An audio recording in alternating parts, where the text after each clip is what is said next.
They laughed at her for inheriting a crumbling old house. No one imagined it held a treasure the world had been searching for over decades.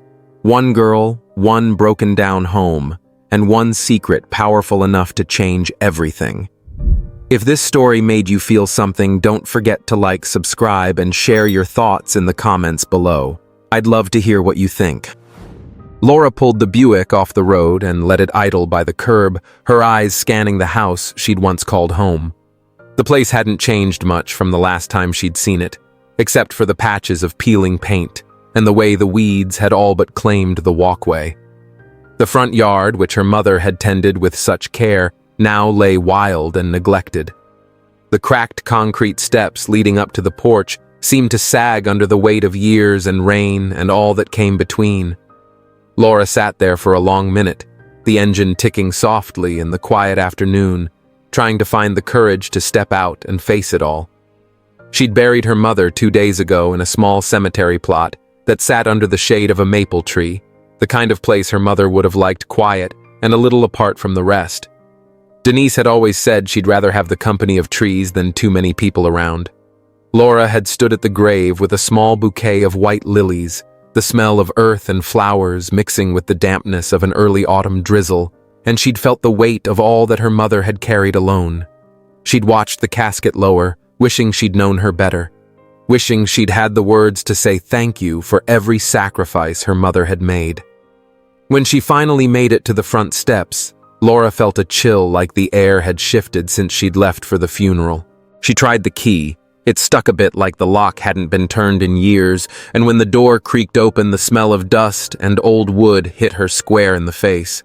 She stood in the entryway, staring at the familiar scuffs on the floorboards, the spot where she'd dropped her bike helmet and left a dent, the place where her mother's favorite rocking chair used to be. Every mark was a memory, and every memory brought with it a kind of ache she couldn't quite shake. She thought of her father, Stephen, a man whose presence had filled the house with laughter once, but who'd left too soon, carried off by a heart attack that hit like a bolt from the blue. Laura had been so young then, the day he didn't come home. She'd watched her mother's face, pale and tired, try to hold it together as she took on the weight of the world, raising 3 kids in a house that felt a little emptier without him. Denise had been strong, stronger than anyone should have to be, and Laura had admired that strength, even when she didn't understand it. She found her siblings Jack and Cynthia waiting for her in the dining room, the same place they'd eaten every birthday cake, and argued over every Christmas present when they was kids. The air was tense, stale like the house itself, and they both wore expressions that said they wanted this over with. Jack leaned back in his chair like he owned the place, arms folded, that half smirk he always wore when he felt superior. Cynthia tapped her nails on the table, her hair perfectly in place, eyes flitting to her watch as though she had somewhere more important to be. Laura cleared her throat and unfolded the legal envelope she'd taken from the lawyer's office earlier that morning.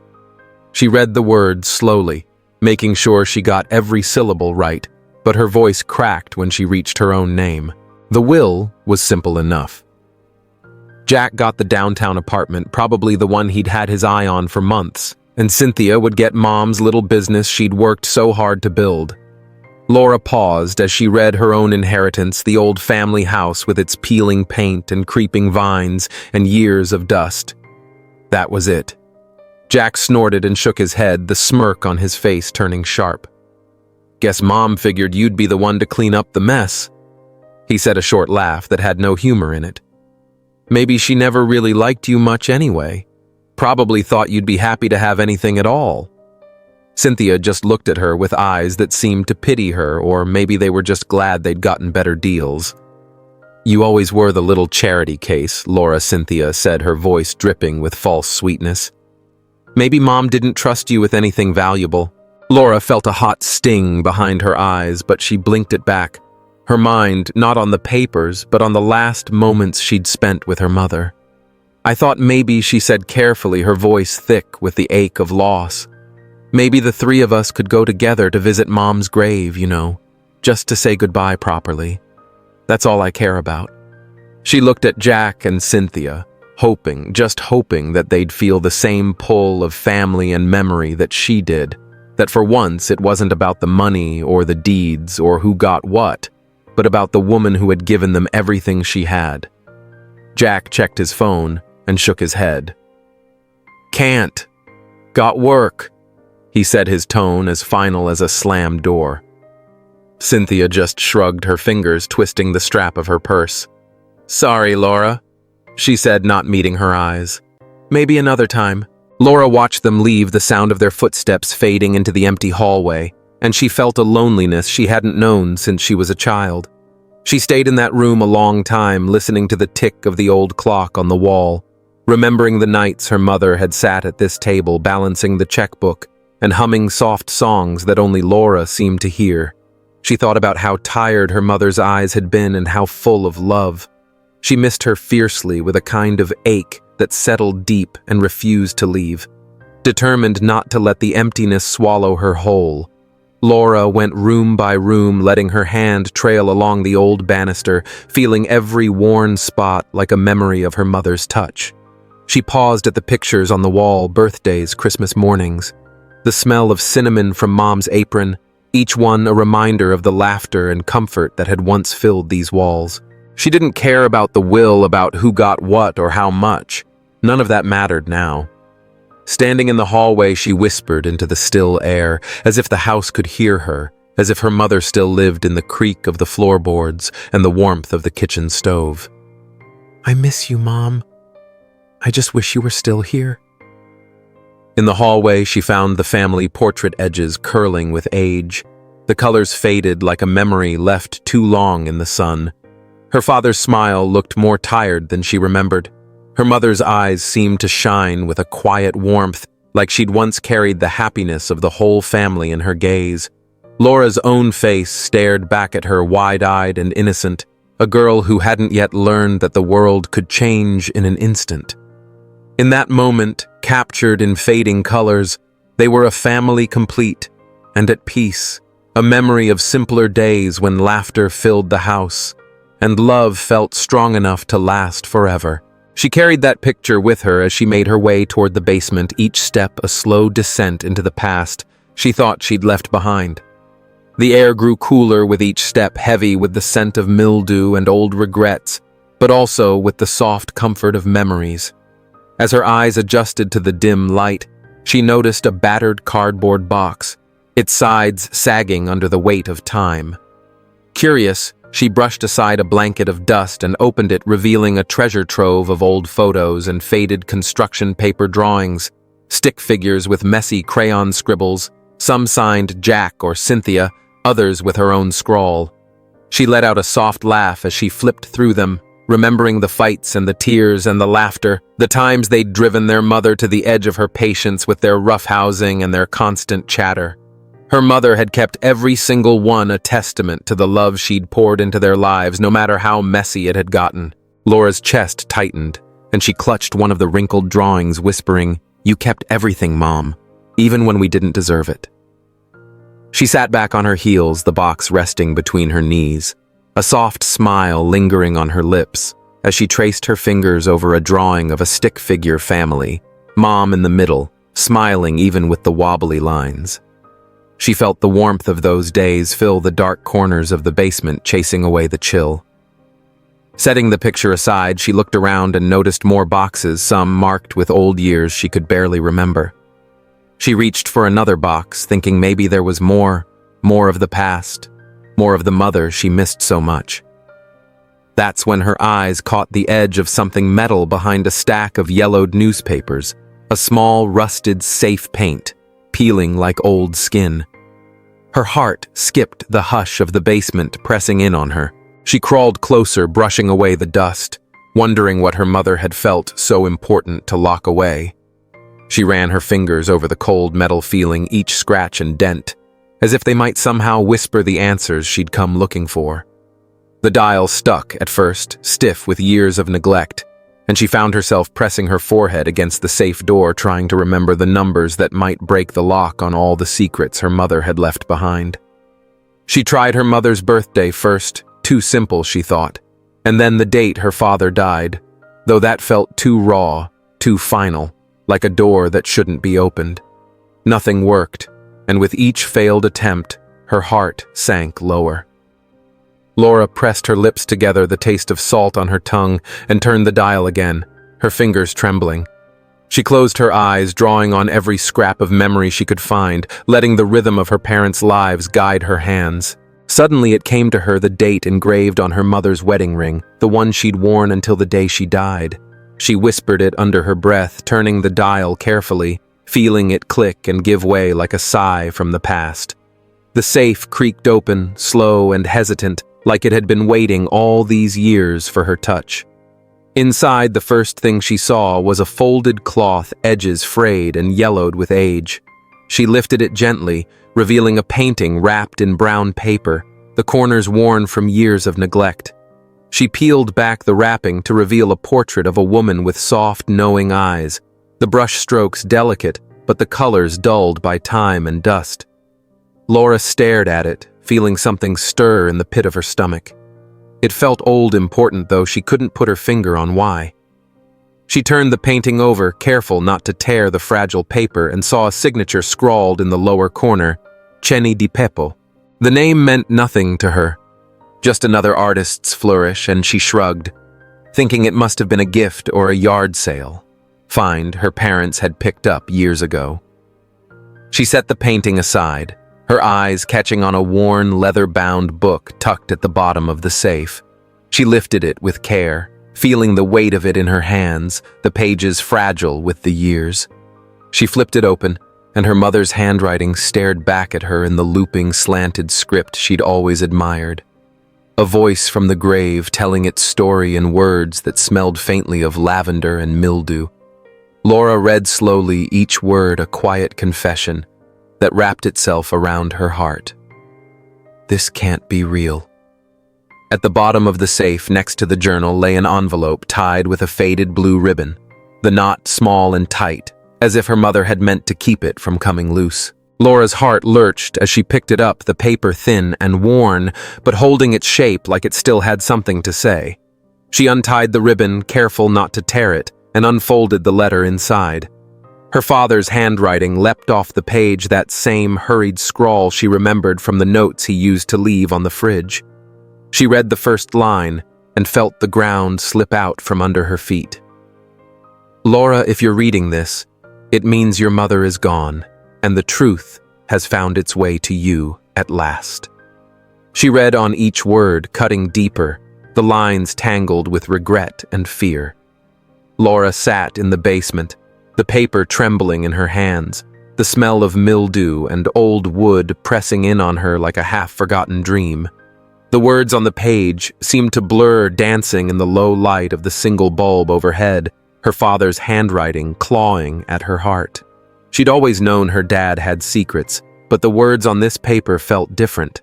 She read on each line a dagger, each sentence more jagged than the last. The pages smelled faintly of oil and dust, as though they'd been hidden too long, holding their breath for this moment. Her father's voice, so strong in her memory, trembled on the paper now. I was young then. The letter continued, the pen strokes uneven, smudged in places, as if he'd paused too long between sentences. I thought I knew the world. I thought I could make a life for your mother and me, a life worth something. That's how they got me. Laura closed her eyes, hearing the rain that had started to drum against the small basement window, a slow, steady rhythm like the beat of her own heart. When I first took the job, the letter went on, I thought it was nothing more than moving boxes and cataloging paintings, work that paid better than most. But Laura's breath caught. He was more than just a man with money. He was a spider with 1,000 webs, all leading back to him. I didn't see it at first. I didn't want to see it. He gave me a suit that fit better than any I'd worn, dinners in places I'd only seen in the movies, and promises that I'd be set for life. I thought I was lucky. God, Laura, I was so wrong. She could picture her father's face, then younger, more eager, drawn into something he couldn't understand until it was too late. He owned half the politicians in Florence, Laura. The letter read the lines tighter now, the words pressed close together. I saw things. Crates marked as art supplies that weighed too much to be paint. Men in uniforms that changed badges with a flick of the wrist. Money moved in and out of paintings like water through a sieve. But it was that night, God help me, that night that made me run. Laura shivered. She leaned closer, her eyes straining to catch every word. He told me it was a simple job, her father wrote, a quick in and out.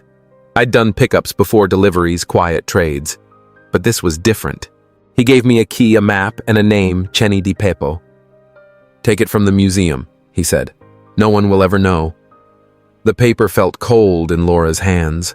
Her heart thumped. He told me it was insurance. The letter continued. A painting to hold the whole thing together, to pay off debts or buy silence if the law came sniffing around. I knew by then he wasn't just dealing in art. I'd heard the whispers in the back halls, the talk of arms deals in Naples and shipments that never matched the manifests. But I was in too deep, Laura.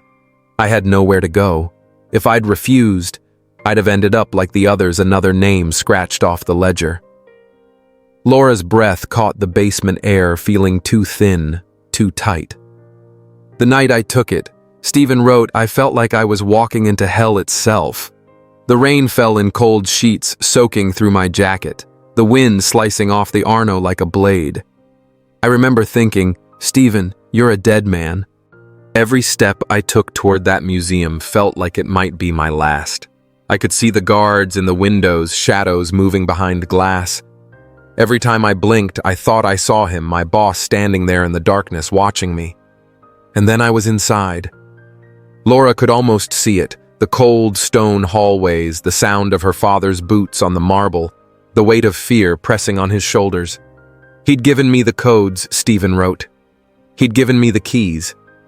It should have been easy, but nothing felt right. Every painting I passed felt like an accusation. Every shadow felt like a hand reaching for my throat. When I found the painting, her eyes seemed to follow me, Laura. Even in the dark, they followed me. Laura's heart was beating so hard she thought it might break. I took it down, he continued, wrapped it like he told me to, but I wasn't fast enough. I heard a footstep, a guard, a cleaner. God, I don't know. I turned and saw his face, one of his men watching me like a ghost. Before I could even move, he was gone, and I heard the sound, a silencer, that ugly hiss. I found him there in the hall, eyes open and glassy. I'll never forget that look. He'd trusted him too, just like me. Laura covered her mouth, the taste of salt and tears on her lips. That's when I knew Stephen's letter said. If I didn't leave right then, I'd be next. I ran like the devil was at my heels, Laura. I got out by the skin of my teeth. The last thing I remember is the cold rain on my face and the sound of a gunshot somewhere behind me. I don't know if they thought I was dead or if they just didn't care. Either way, I made it back to the apartment, grabbed your mother, and we ran. I didn't even tell her everything I couldn't bear to. We left Italy that night, booked a passage on the first ship we could find, and didn't look back. You weren't even born yet. Laura's hands shook as she held the letter. Her chest ached, her father's words ringing in her ears, like a confession she'd waited her whole life to hear. I tried to do the right thing he'd written.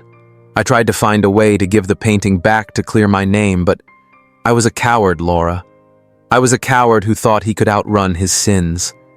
I kept the painting hidden, hoping one day I'd have the courage. But the courage never came. Laura pressed the letter to her chest, tears falling hot and heavy. I'm sorry for leaving you to carry this burden, he'd written, the ink smudged where his hand had trembled. I just want you to know I never stopped loving you or your mother. She felt like the air had been sucked out of the room, the darkness pressing in on her from every side. I'm sorry, she whispered, the words catching in her throat. I'm so sorry. She let the tears fall, the sound of the rain outside her only companion. The painting sat beside her, wrapped and quiet, its secret signature hidden beneath layers of old paper. She didn't know what it meant or what it was worth, only that it had cost her father everything. She sat there in the silence, the safe still open, her mother's memory and her father's sins swirling around her like smoke. She thought of the life they'd tried to build in America, the way her mother's eyes had always seemed tired, the way she'd held their family together, even as the past nipped at her heels. Laura folded the letter along its old creases, tucking it back into the safe with trembling hands. The darkness in the basement pressed in on her like a quiet, patient witness, the kind that had seen too many years pass with too many secrets buried inside these walls. She felt her breath catch in her throat as she turned her eyes to the other object nestled beside the letter, her mother's worn journal. The cover, once soft blue leather, had faded to a dull gray, and its edges were frayed and curled, as if it had fought a long battle with time. She picked it up carefully, her fingers brushing away a layer of dust. She could almost feel her mother's hands on the pages, the way she might have turned them late at night when the house had gone quiet, her mind too full to rest. Laura opened the journal, the scent of old paper rising in the still air, carrying with it something deeper, a sense of grief that lived in the ink, as if every word had been written with a heavy heart. The first lines were simple, hesitant, as though Denise had never intended anyone to read them. But the deeper Laura read, the more the words bled with pain. Her mother had written about the day she'd found the painting in the basement after Stephen's death, the disbelief that had crashed over her like a sudden storm. Denise had described the trembling in her hands the way her breath had caught when she'd seen the signature that meant more than she could bear. I thought I knew the man I married, Denise, had written the lines cramped and hurried. I thought I knew the life we'd built, the kind of father he was. But that painting, it changed everything. It made me question every smile, every touch. How could I not have known he was part of something so dark?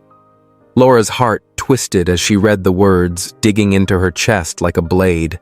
She could almost see her mother sitting at the kitchen table late at night, pen in hand, tears slipping down her face. Denise had written of the nights she'd lain awake, staring at the ceiling, wondering how to keep her children safe from the shadow that had found its way into their home. I wanted to hate him, Denise had confessed.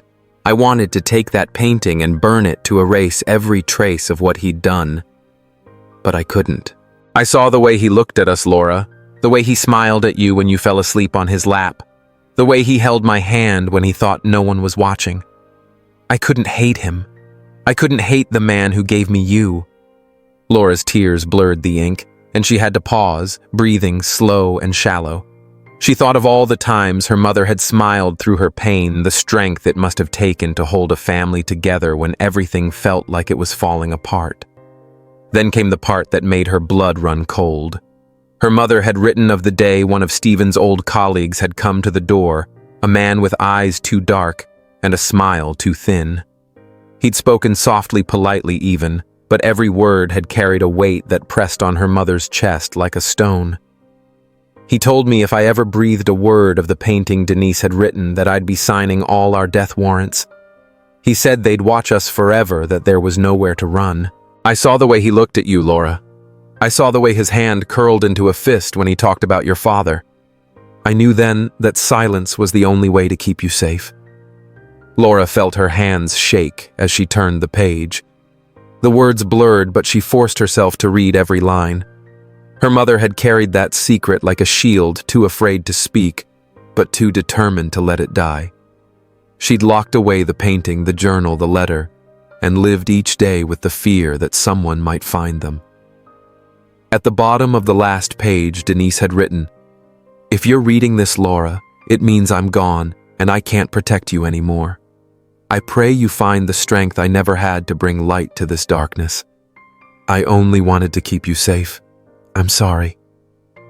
Laura closed the journal with trembling fingers, pressing it to her chest as if she could hold her mother's pain inside her own heart. She felt a deep ache that refused to leave a love so strong it had kept her mother silent, and a sorrow so heavy it threatened to swallow her whole. She sat there for a long while, the basement shadows thick around her, until finally she stood and placed the journal back into the safe, her hands lingering on the lock before she shut it tight. Laura left the basement with the weight of both her parents' secrets pressing on her chest. She carried the knowledge like a stone in her gut, every step heavy as she walked back upstairs. The house felt different now, quieter, as if the walls themselves were holding their breath. She knew she couldn't stay locked in memories forever. She had to face what was left of the past. She tucked the journal under her arm, the letter folded neatly inside it, and made her way into town, the autumn air crisp and biting at her cheeks. She didn't know where else to go, but her feet found their way to Giovanni Marino's shop, like they'd been waiting for her all along. The bell above the door tinkled as she pushed it open, the familiar smell of old wood and varnish welcoming her in. Giovanni looked up from behind the counter, his eyes crinkling at the corners as they always did when he smiled. But today, that smile faded the moment he saw her face. "Laura," he said, his voice low and rough with age. "What's wrong, bambina?" She placed the journal and the letter on the counter and unwrapped the painting, laying it gently on the worn wood. Giovanni's hands trembled as he reached for it, his eyes wide, the lines on his face deepening with something like fear. "Mother of God," he whispered. "It's her. The painting. Ceni di Peppo's lost work. It's been missing for decades. Laura, where did you find this?" Laura's throat felt dry. "My father stole it. He worked for that man, the collector. He didn't know what he was getting into. He thought he could give it back one day, but he never did. And my mother, she kept the secret all these years." Giovanni's face darkened, his jaw tightening as he shook his head. "That man is still alive, Laura. And he's dangerous. He'll do anything to get this back. You have to understand, he's not just some rich man with too much money. He's got his claws in everything, even the police." Laura felt her stomach drop. "You're saying even the local cops can't be trusted?" Giovanni leaned in close, his voice dropping to a whisper. "That's exactly what I'm saying. He's got people everywhere. Lawyers, politicians, maybe even some of the police. You can't trust anyone unless you're sure where their loyalty lies. I've heard things, Laura. I've seen men disappear for less than this." She felt her breath catch in her throat, a shiver running down her spine. She thought of her mother's fear, the way she'd carried the secret for so long. "What do I do then, Giovanni?" she asked, her voice trembling. He took a deep breath, his eyes softening. "You have to be brave, Bambina. You have to bring this to the authorities, but the right ones. Find someone outside this town, maybe even the feds. Don't let that man have the upper hand. And whatever you do, don't let your guard down. He's dangerous, Laura. He's been hunting this painting for years, and he'll do anything to get it back." Laura nodded, the fear and the determination warring in her chest. She glanced down at the painting, the signature hidden, but waiting a ghost of the past that refused to be silenced. In the dim light of the shop, she felt her mother's eyes on her, felt her father's regret, and knew she couldn't turn away from this. She'd spent too long living in the shadow of their choices. Now it was her turn to make things right. She lifted her gaze to Giovanni, her hands trembling but steady. "Thank you," she whispered. "I'll do it. I'll finish what they couldn't." And with that promise burning in her heart, she turned ready to bring the darkness into the light. Laura sat in the cramped office of the local sheriff's department, the air stale with the scent of old coffee and sweat. She'd spent the last hour sliding papers across the desk, the journal her mother had written her father's trembling letter. Every document that had once been a secret now stacked in front of a uniformed man who looked half asleep and fully skeptical. She leaned forward, her hands folded tight in her lap, her breath catching as she tried to make him understand. "This isn't just about a stolen painting," she said, her voice low but determined. "This is about a man who's been pulling strings in the dark for decades. My father got caught in his web, and my mother paid the price for his silence. Now I'm paying it too." The sheriff, a thick-set man with jowls that trembled when he spoke, nodded slowly, scratching at his chin with a pencil. "Look, Miss Stern," he said, "this is heavy stuff. We'll need to look into it, maybe talk to the feds, see what they want to do." Laura wanted to believe him. She wanted to think that bringing the truth to the light would be enough. She'd come here because she thought the law would protect her, that the badge pinned to the sheriff's chest meant something. She left the station feeling lighter, a small smile playing at the corner of her mouth, like maybe the darkness was finally losing its hold. But that hope was short-lived. The threats started the next morning, the kind that made her stomach knot and her hands tremble. The first came in the mail, no return address, just a single sheet of paper with letters cut from magazines like some bad movie cliché. If you open your mouth again, it read, "Everything you love will burn." That same afternoon, a text came in from an unknown number, the words biting like a blade. "You think they can protect you. You think they'll save you. You have no idea who you're dealing with." Laura's heart pounded as she read the words, her mind spinning back to every whispered conversation, every sideways glance she'd seen in the sheriff's office. She thought of the way the deputy had shifted in his chair when she'd mentioned the collector, the way his eyes had darted to the door.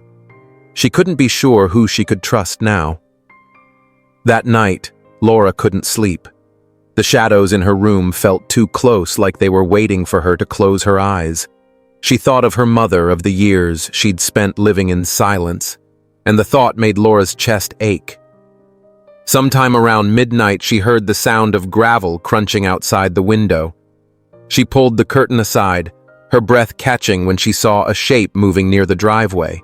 She couldn't see a face, just a shadow, but the way it moved, slow, deliberate, made her skin crawl. Giovanni had been helping her fix up the old house, patching leaks and tightening hinges the way a father might if hers had still been alive. He'd taken her car that evening to pick up some supplies from town, promising to be back before dark. She ran to the door, heart pounding every step echoing in her ears. She yanked it open and sprinted into the night, calling his name, her voice raw with fear. "Giovanni," she shouted, "get out of the car!" He looked up from the driver's seat, his face creased in confusion. "Laura." "What?" The explosion split the night, a flash of light so bright it carved the darkness in half. The blast lifted the car off its wheels, glass and metal spraying out like deadly confetti. The sound rolled across the yard, a wave that knocked Laura off her feet, her ears ringing with the force of it. She scrambled to her knees, her hands slick with dirt and tears, and saw the car burning flames licking at the sky. Giovanni's figure was a silhouette inside his arms, flailing. She screamed his name, her throat raw, and ran to the door, yanking it open. The heat hit her like a wall, but she didn't care. She reached for him, her hands burning as she dragged him out, the smell of gasoline and scorched hair filling her nose. Giovanni collapsed on the grass, his skin red and blistered, but his chest rose and fell. He was alive. Laura clutched him to her chest, tears streaming down her face. "I'm sorry," she whispered. "I'm so sorry." He opened his eyes, his voice a hoarse whisper. "It's not your fault, Bambina. It's his. Don't you ever forget that." Laura felt the rage build in her chest, hot and sharp. She turned to the burning car, its metal shrieking in the flames, and made a silent promise. She wouldn't run, wouldn't hide, wouldn't live in fear like her mother had. She would bring this man into the light, even if it killed her. They put Laura in a safe house the next morning, a small bungalow on the edge of town with curtains that never moved and neighbors who never asked questions. A young woman from the state police, Sarah with tired eyes and a badge that looked too new, sat in the kitchen filling out paperwork while Laura stared out the window. She felt like a ghost in her own life, the quiet of the place pressing down on her like a weight she couldn't lift.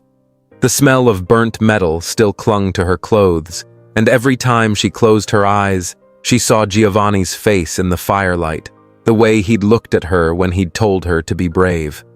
Sarah finished her report and stood stretching her back. "They're coordinating with Interpol," she said. "Apparently this painting is connected to something a lot bigger than stolen art." Laura turned to her, her voice flat. How big? Sarah's eyes shifted to the window, her fingers drumming on the table. "Big enough that they're talking to Washington. There's a network money laundering arms deals, politicians getting paid off. Your father's painting is just the tip of it." Laura felt the breath go out of her. She'd known it was bad, but hearing it out loud made it real in a way the papers in the basement never could. "So he's been using art to cover his tracks." Laura said, her voice quiet but steady. Sarah nodded. For decades. Some of these pieces have been missing since the 50s. He's got people on the inside. Laura Interpol thinks he's been paying off local cops, maybe even some in the higher offices. Laura shivered, the air in the room turning cold. How do we fight that? She asked, the question hanging in the silence. Sarah's face softened. We start by telling the truth, by shining a light into the shadows. That's what you're doing here. You're our witness, Laura. You're the key. Laura closed her eyes, feeling the weight of her parents' lives settle on her shoulders. She thought of her mother's journal, the way the words had trembled on the page. She thought of her father's letter, the way he'd begged for forgiveness from the grave. She opened her eyes, her voice firm. I'll testify. I'll tell them everything. I won't let him hide anymore. Sarah's eyes met hers, steady and warm. Good, she said. Because he's been hiding too long. Days passed in a blur of questions and interviews, agents in suits with notepads and cameras, every detail of her parents' life pulled into the light. Laura felt like she was unraveling the threads of a tapestry she'd never known existed, each new piece of information more tangled than the last. Interpol confirmed what she'd feared: the collector was the head of a vast criminal network, one that had its hands in everything from weapons to politics. He'd used paintings to launder money, to move cash across borders without leaving a trace. Some of the art had been missing for half a century, passed hand to hand like a ghost no one could catch. The agents laid it out for her in black and white, every name and every bank account, every politician who'd looked the other way. Laura felt sick as she read the lists, the shadows in the corners of the room growing darker. But even in that darkness, she felt a spark, a small, fierce thing that refused to die. One night, alone in her room, she pulled the journal from her bag and ran her fingers over the cover. She could almost hear her mother's voice, soft and trembling. If you're reading this, Laura, it means I'm gone, and I can't protect you anymore. I pray you find the strength I never had to bring light to this darkness. Laura looked at the journal, at the signature she'd seen so many times, and felt a quiet strength settle in her chest. She stood, went to the small dresser that held a cracked mirror, and looked at herself, the lines on her face that hadn't been there a month ago, the eyes that had seen too much. She whispered, I will, Mom. I'll do what you couldn't. And with that promise echoing in her heart, she turned to the window, the night waiting for her. The darkness no longer something to fear, but something to fight. Laura stood in the back room of the auction house, the smell of old paint and sawdust mixing with the sweat of anticipation. The place was a converted warehouse on the edge of town, the kind of place where dreams got bought and sold every day, antiques, family heirlooms, and tonight a painting that had come to mean more to her than anything she'd ever owned. Giovanni sat beside her, a thin blanket draped over his lap, the bandages on his arms still fresh from the burns he'd suffered in the explosion that had nearly killed him. His eyes were tired but steady, the same way they'd always been when he'd looked out for her. Are you sure about this? He asked, his voice low, the accent thicker than usual, like the pain had softened his tongue. Laura nodded, her jaw set. I have to be. If we don't do this now, he'll just disappear again. I can't let him get away with everything he's done. Outside, the auction room hummed with forced conversation, people who'd been paid to look like buyer's cops in second-hand suits pretending to be art dealers. Interpol agents leaned against the walls, their eyes sharp and restless. When the time came, Laura walked out with the painting, her hands shaking just enough that she had to clench her fists to steady them. The painting, her father's secret, her mother's burden, felt like it weighed 100 pounds in her arms. She set it on the easel, the old canvas catching the harsh light overhead. A hush fell across the room. She glanced at Giovanni, who gave her a small nod, his eyes saying what his lips couldn't. Be careful, Bambina. Then he came in, tall, well-groomed, the kind of man who looked like he belonged in a boardroom, not in the middle of a crime scene. His suit was dark, the tie expensive. He carried a small black briefcase like it was a weapon. His eyes swept the room, cold and hard. When they landed on Laura, a slow smile spread across his face, the kind that didn't reach his eyes. So he said, his voice smooth as glass, "This is the piece that's caused so much trouble." He set the briefcase on the table with a quiet thump. "You think you can sell it and walk away? You think I don't know every move you've made?" Laura felt her throat tighten, but she stood her ground. "This is where it ends," she said, her voice steady despite the shaking in her knees. He laughed, a low sound that turned her blood cold. "It ends when I say it does," he said. "Your father learned that the hard way, and now so will you." He reached into his jacket and Laura's heart stopped. But instead of a gun, he pulled out a small device, a detonator. "You thought you could trap me?" he sneered. "You think Interpol's gonna save you?" He pressed a button, and suddenly the room was filled with smoke, thick, acrid, choking. People screamed. Chairs clattered, the sound of boots on the wooden floor echoing in the chaos. Through the smoke, Laura saw his figure moving, the outline of a gun glinting in the light. He pressed it against her temple, the cold metal sending a shiver down her spine. "Your father begged," he hissed, his breath hot on her cheek. "Just like you're begging now." Laura's mind flashed to her father, to the guilt he'd carried all those years, and something inside her snapped. She stomped hard on his foot and shoved her elbow into his ribs.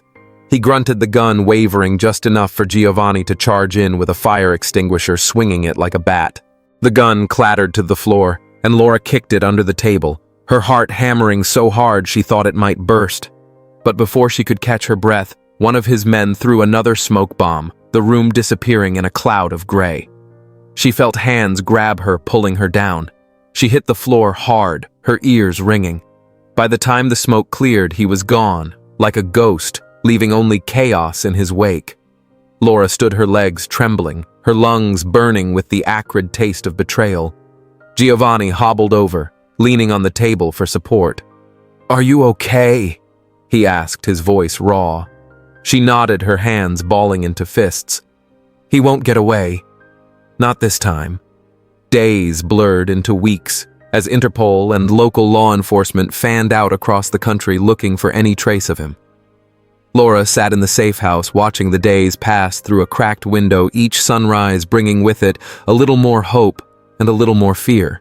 Then one night, an agent came in with a file thick enough to choke a horse.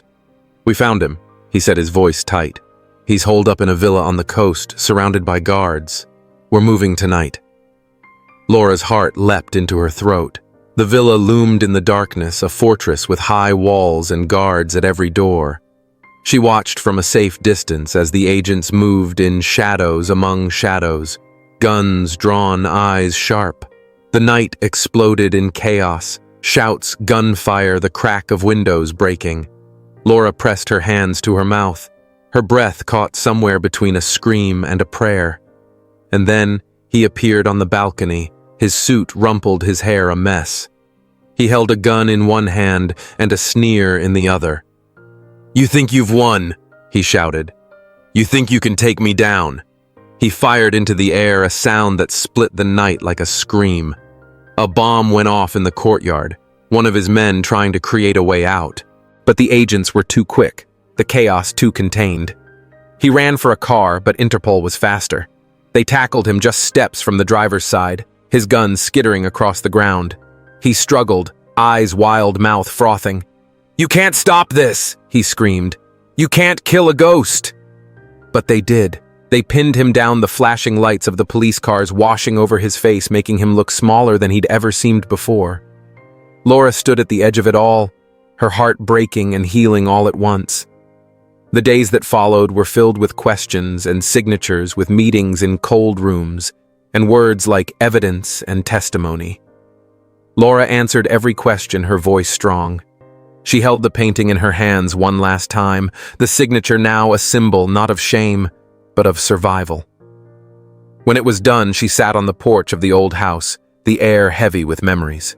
She looked out at the yard, overgrown and tangled, and thought of her mother, of her father, of the choices that had brought them all to this moment.